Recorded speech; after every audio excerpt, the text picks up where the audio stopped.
નમસ્કાર દર્શક મિત્રો, આજે મહામાસની અષ્ટમી છે. મહાનવરાત્રિ ચાલી રહ્યા છે, જેનું આજે સમાપન થયું છે. 8 દિવસ સુધી વિવિધ માઈ મંદિરોમાં માતાજીની આરાધના કરવામાં આવી હતી અને સાથોસાથ આજે ખોડિયાર જયંતિ પણ છે અને ખોડિયાર માતાના અનેક ભક્તોએ આજે ખોડિયાર માતાના દર્શન કરી પૂજા કરીને ખોડિયાર જયંતિની ઉજવણી કરી છે.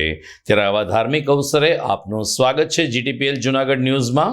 સૌપ્રથમ આજના મુખ્ય સમાચાર. જૂનાગઢ અને ગીર સોમનાથના ભાવિકો માટે વેરાવળથી અયોધ્યા ખાસ ટ્રેનનું જૂનાગઢ જંકશને ભવ્ય સ્વાગત. યાત્રિકોએ જય શ્રી રામના નારા લગાવી વ્યક્ત કરી ખુશી. જૂનાગઢ સંગ્રહાલય દ્વારા માનવ શક્તિનો ઉપયોગ અને સરળ પરિવહન અંગે માહિતગાર કરતો વેબિનાર યોજાયો.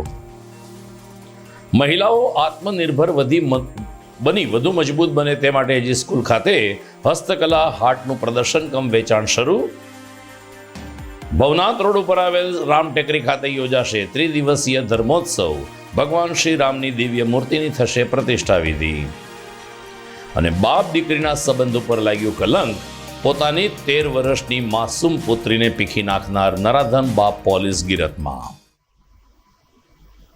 આ તમામ સમાચાર આપણે વિગતવાર જોઈએ તે પહેલા લઈએ એક બ્રેક.